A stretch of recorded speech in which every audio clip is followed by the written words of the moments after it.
Sri Chandrasekharendra Saraswati Vishwa Mahavidyalaya, deemed to be University, Kanchipuram, Tamil Nadu. Admission open.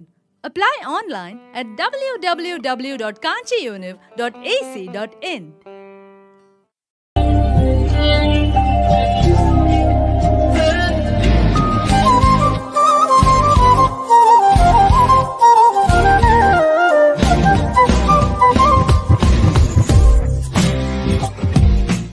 పోయిన సంవత్సరం మన ఆనంద నిలయంలో అష్టాదశ శక్తిపీఠాలు సో మేమే ప్రతిష్ఠ చేశాం.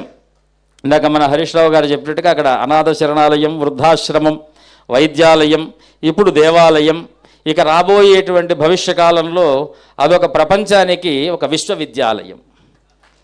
అందులో నిస్సందేహమైనటువంటి వాక్యం, అందులో సంస్కృతం, వైద్యం, విద్య, సాహిత్యం, సంప్రదాయం, భారతీయం, రమణీయం ఇన్ని కలిస్తేనే విద్యాలయం. భారతీయము రమణీయము లేకపోతే అది భారతదేశపు విశ్వవిద్యాలయం అయ్యేటువంటి అవకాశం లేదు.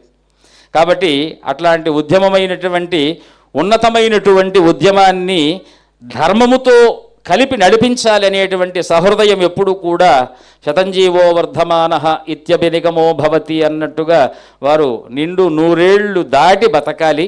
ఒక మంచి కమ్యూనిటీలో ఫ్లాట్ కొనాలనుకుంటున్నాం. అఫోర్డబుల్ కాస్ట్ లో మంచి లగ్జరీ గేటెడ్ కమ్యూనిటీ ఉంటే బాగుంటుంది అనిపిస్తోంది. హైదరాబాద్ లో అఫోర్డబుల్ లగ్జరీ గేటెడ్ కమ్యూనిటీ ఎక్కడుందా అని వెతికాను. ప్రణీత్ ప్రణవ్ ఎక్సోరా మాకు అందుబాటులో ఉన్న ultra luxury high rise gated community. Praneeth group, trust in wealth. మనకి ద బెస్ట్ ఇవ్వాలనేదే ప్రణీత్ గ్రూప్ అంబిషన్. మా సిద్దిపేటలో ఒక ఆనంద నిలయం అని కట్టారు. మీలో చాలా మంది తెలిసే ఉంటుంది. ఆయన గొప్పతనం ఎక్కువ టైం తీసుకోను, చాలా మంది మాట్లాడాలి. ఆనంద నిలయం అని ఒక ట్రస్ట్ని ఏర్పాటు చేసి ఒక వృద్ధాశ్రమాన్ని నిర్మించారు. ఆ వృద్ధాశ్రమం నిజంగా ఎంత అద్భుతంగా నడుస్తుందో. తను కూడా అక్కడికి వెళ్ళి అది దేనికైనా మాట్లాడడం చాలా సులువు. ఒక సంస్థను పెట్టాలి, ఒక సంస్థను నడపాలంటే దాని వెనుక అనేక వ్యయ ప్రయాసాలు ఉంటాయి. కూర్చున్న కాడ గీతలు పెట్టేటోళ్ళు చాలా మంది ఉంటారు, కూర్చున్న కాడ వంకరలు రకరకాల తప్పులు ఏరే వాళ్ళు చాలామంది ఉంటారు. మోసేవాడికే బరువు తెలుస్తుంది అన్నట్టు నడిపేవాడికే దాని కష్టం అర్థమవుతుంది. ఎన్ని వచ్చినా కూడా రమణన్న అద్భుతమైన ఆనంద నిలయాన్ని నిర్మించి సంఖ్యలో ఎంతోమందికి అభాగ్యులకు, పిల్లలు పట్టించుకోని తల్లిదండ్రులకు ఒక స్వంత ఇంటిలాగా, ఒక ఆలయంలాగా ఆనంద నిలయాన్ని ఈరోజు గత కొన్ని సంవత్సరాలుగా నడుపుతూ ఉన్నారు. 15 సంవత్సరాలు.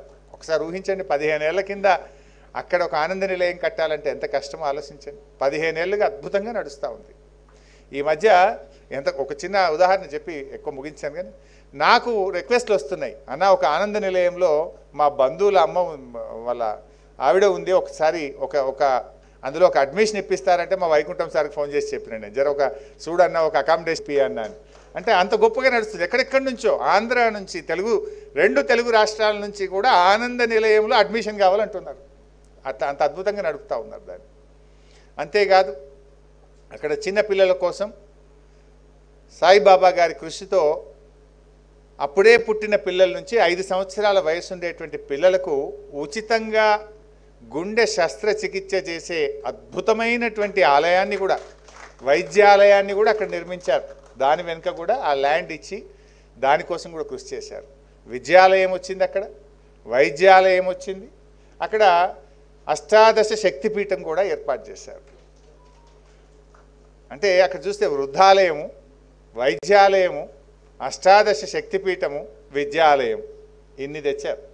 ఇప్పుడు కుంటుండా మొన్న ఎప్పుడో కలిశాను నేను. అన్నకు మోకాళ్ళ ఆపరేషన్ అయిందంటే మాట్లాడిద్దామని నేను పోయినా. అది పక్కకు పెట్టిండు, కొత్త ముచ్చట స్టార్ట్ చేసిండు. నేను పోయింది మాట్లాడించడానికి నేను పోతే నన్ను మాట్లాడించడం స్టార్ట్ చేశాడు. ఏమని? అన్న, ఒక క్యాన్సర్ హాస్పిటల్ ఏదో స్పర్శ వాళ్ళు పెట్టమంటున్నారు, మీరు కొంచెం పూనుకోవాలి, మన ఇద్దరం కలిసి అక్కడ ఒక క్యాన్సర్ హాస్పిటల్ కూడా తెస్తే ఎంతోమంది పేదలకు ఉచితంగా మనము వైద్యం అందించేటువంటి అవకాశం ఉంటుంది అని దాని మీద నా కోసం అర్ధగంట మాట్లాడి. అంటే ఆయన గురించి ఎంత గొప్పవాడు ఆలోచించాడు. తనకు మోకాళ్ళ ఆపరేషన్ అయితే తనను మాట్లాడించడానికి నేను పోతే ఎంతోమంది పేదలు ఇబ్బంది పడుతూ ఉన్నారు, వారికి మనం ఈ హాస్పిటల్ ఒకటి తీసుకొద్దాం. అక్కడ ఉచితంగా కీమోథెరపీ సేవలు, రేడియోథెరపీ సేవలు, మహిళలకు సంబంధించిన క్యాన్సర్ శస్త్రచికిత్సలు. ఇది ఒక ఆలయం. అక్కడ స్పర్శ వాళ్ళు వస్తూ ఉన్నారు. మనం ఒక 10 ఎకరాల స్థలం ఇచ్చి ఆ హాస్పిటల్లో ఒకటి తేగలిగితే అక్కడ మనం ఎంతో మేలు చేసిన వాళ్ళం అవుతాం ఆ ప్రాంతానికి, అక్కడ ఉండేటువంటి పేదలకు అని చెప్పి ఆయన ఆలోచిస్తూ ఉన్నాడు.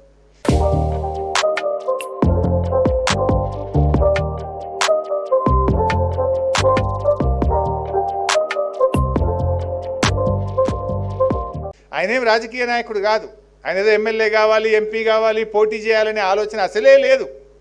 కానీ ఒక వ్యక్తిగా give back to the society అనేటువంటి వ్యక్తిత్వం ఆయనకి. ప్రతి ఒక్కరం కూడా ఎక్కడో కొంత నేర్చుకోవాలి, రమణాచారి గారిని ఆదర్శంగా తీసుకోవాలని నేను కోరుతా ఉన్నా. సరే, పుస్తకం తన మనసును ఆవిష్కరించింది, తన అనుభవాలను ఆవిష్కరించింది, తన తపనను ఆవిష్కరించింది.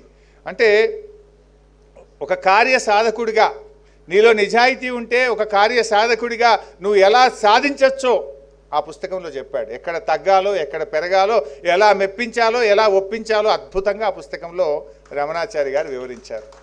అది అధికారి అయినా, అది ఒక ఉద్యోగి అయినా, ఒక ప్రజాప్రతినిధి అయినా నేర్చుకోవాలి. బేసిజాలు అవసరం లేదు. నేను అనే అహాన్ని పక్కకు పెడితే ఎలా పనులను చేయగలుగుతామో, ఎలా సాధించగలుగుతామో, మనం ప్రజలకు ఎలా మేలు చేయగలుగుతామో మరి హరే శ్రీనివాస పుస్తకంలో చాలా చక్కగా ఆయన వివరించారు.